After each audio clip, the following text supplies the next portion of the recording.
uh, catching up. Obviously, a lot going on here, as some of you know. Again, I want to thank everybody that had helped my family out during this medical crisis. Everything has been manageable up to now, so I want to thank you all again.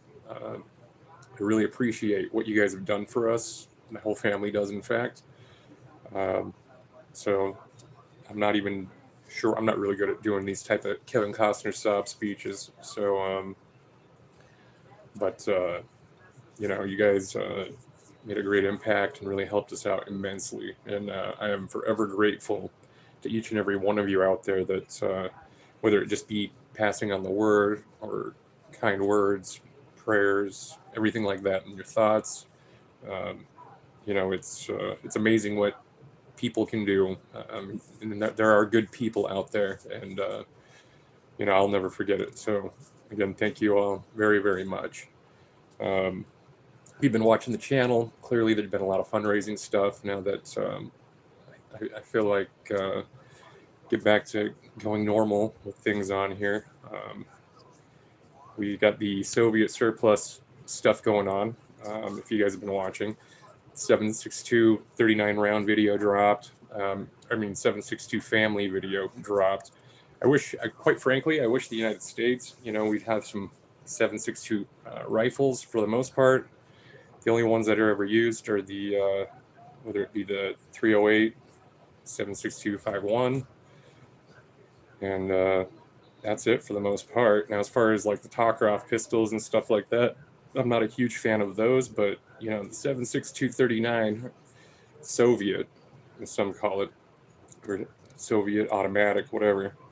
I love that round. I mean, AKs, SKS, PPSH, so many different rifles take that round, from that side of the pond. And it's, some of the rifles aren't exactly the prettiest of rifles, but who cares? I mean, man, with reliability and, accuracy, everything along that line, close quarter combat. I mean, the AK, I mean, it's been so successful. It's been the same rifle since, 1945 when its development. Kalashnikov was in the Weapons and Development Science Department for the USSR. Um, you know, there is a mockumentary film. I call it that because it's obviously a movie. And there's a lot of drama and things like that about his life, and I believe it's just called the AK-47. Um, I recommend it. It's pretty good for the most part. Kind of covers him as a child, and then he's in the Battle of Brody, which is where he was shot and wounded um, as an enlisted man. They ended up he was repairing some firearms while he was in the hospital in recovery, and it caught the attention of some of the officers. Now, being put into one of those positions, especially in the Soviet Union at the time, was incredibly hard, dangerous. Failure wasn't acceptable. Kalashnikov had multiple prototypes that were, fairly decent guns. However, they just wouldn't pass the torture test and meet the specifications that the USSR had at the time. Cold War was kicking off, so clearly at the same time, United States being the only country with nuclear weapons and having used them on another country. USSR was also focusing a lot on weapons of mass destruction. It was the 40s, though, so they hadn't quite, you know, developed their own program or whatnot yet. There's also the race to space, satellites, 50s and 60s. Sputnik gets launched and things along that line. However, with Kalashnikov, what is interesting to me about it is just the fact he would look at all the other firearms that were around at the time, look at all the good features that they had, whether it be close quarters or long distance. Look at the different ammos, ammunitions. A lot of people back then they thought bigger was better.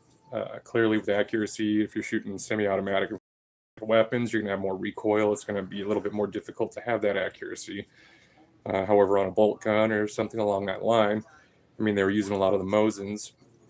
Uh, that's a little bit of a different story, but uh, you know, the manufacturing process was so efficient because the receivers, for those that are not so hot with gun lingo, it's basically the main part of the firearm that holds all the components together. Um, but the receivers were either stamped or milled. Stamped, they could mass produce like crazy, which they have. Um, milled receivers, take longer to make. However, they tend to last longer and they're more durable. It was such an efficient rifle that you look how many conflicts all those rifles have been in, every single one, all the way since its inception. And when we're in 2025, going on 2026, 47 AK-47 began development in 1945. Clearly was adopted right around 47 and was introduced into the Soviet military 48. And there it's been since. Now they've tried to do different variants of it, whether it take different calibers like the AK-74 taking the 545 wasn't as successful. However, it's a lighter cartridge, not as much bang for your buck if you ask me. But I don't know. These are things that have always interested me. Having seen AKs in action and things along that line. Um, just the reliability. I mean, you can take the dust cover off, you can beat the living hell out of those things, and they last forever. Um, whereas to like our M16s are so temperamental, and they jam up. Everybody thinks the M16 is this great rifle that you can just flip over into automatic and use it like an automatic weapon. No, that's a last defense, last hurrah type thing. Just problems galore, but that's a whole another topic on its own. Um, what else is new here? Our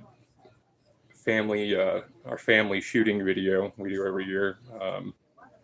My wife's health being as good as it has been, is lucky we're able to get out and go do that. I apologize again, since Thanksgiving, haven't put out a lot of the same content I normally do. Just life throws you a curveball, and you figure out how to deal with it the best way you can.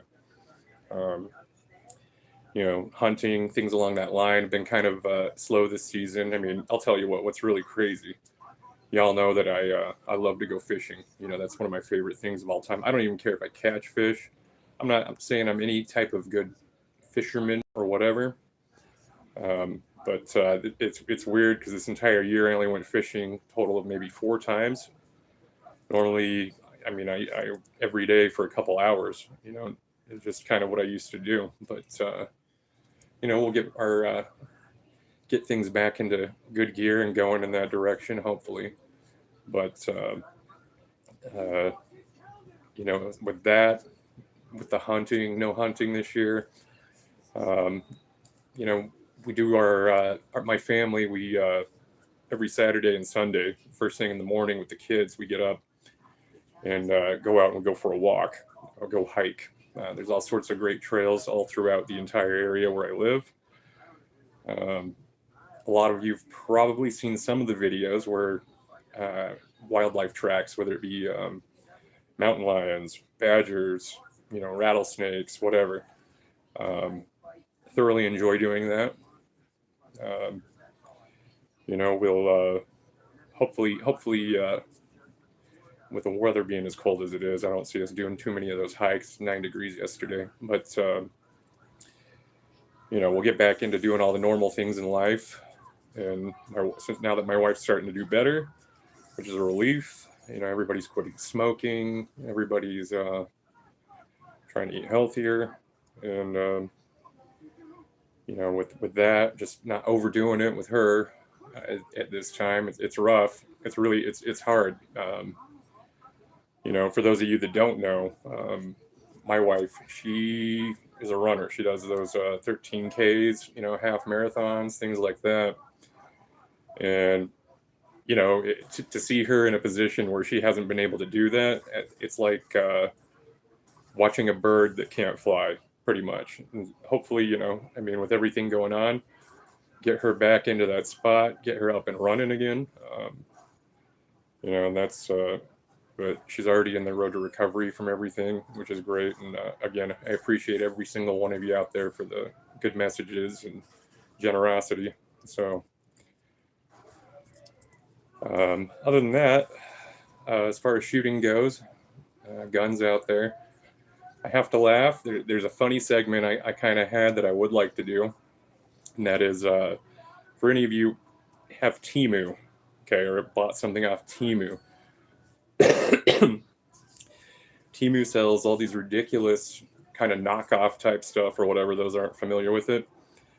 I get the funniest stuff in my feeds about night vision goggles, red dots, all sorts of firearm optics and things like that. And I just think in my head, why would you buy knockoff stuff from Temu? On top of it, even better is they sell body armor. And my wife and I were looking at it and just laughing, and she's like, "God, that'd be something you go buy for one of your enemies. That hey, I got you this body armor off of Temu for $18.99." I mean, imagining that, it's I don't know. There's a segment where, like, of course, if I don't have the money to do it or whatever, but like, it'd be funny to buy a bunch of Temu crap and just show how shitty it really is. But hopefully people don't eat it up. I mean, a bunch of airsoft kids, if it's for like airsoft stuff, okay, cool, whatever. But like, as far as real firearms goes, I don't think I'd put too much faith in Temu. So that's, I don't know, it'd be funny to do a segment for that. I've got some stuff coming out for you guys about the Tulsa military manufacturing facility, which was huge in the USSR. If you, or Tula, sorry, not Tulsa. I don't know why I said Tulsa. But, Tula is, if you've bought any ammunition that was Russian or steel casing, more than likely it was probably manufactured by them or, marketed by them. With the new sanctions on Russian military stuff, whether it be firearms or ammo, probably not going to see as much as you used to with that whole ordeal, but we'll see how that goes going forward, because this is about the 9th time in my lifetime where these types of things have happened. Quick shout out to some people real quick, then I'll get off here because I don't really have much more to flap my gums about, and I'm awful at talking.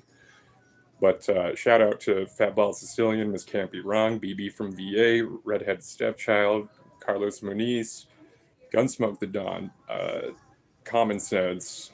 Let's see here. Hold on. There's so many people. Joey Dimes, Jules, Cat the U.S. Navy Vet, Stone Sailor. See, there's a bunch of people from the veteran community. I can't remember names right off the bat, but these are a lot of people that had shared what was going on and everything along that line. I just want to make sure, they get shout outs, and there'll be more people too. A lot of people I sent them in privacy because I really don't want to give out your personal information with all the nut jobs out here. But boy, I mean, some of you guys is great people out there. Appreciate all of you. Lefty was also another person that said stuff. BK Shaolin, Howie Santos. A lot of people. I truly appreciate you. So let's see, Soretti. I'll probably have to make a list. These are I'm only going to name people whose names are public figures on here, or people by their YouTube handles. But we'll get that out to you. But yeah, I'll have more of the shooting videos coming out, guys. Continue with the Soviet surplus stuff, and we'll see how it goes from there. Thanks again, guys. Stay warm out there. It is cold. Enjoy the rest of your Sunday.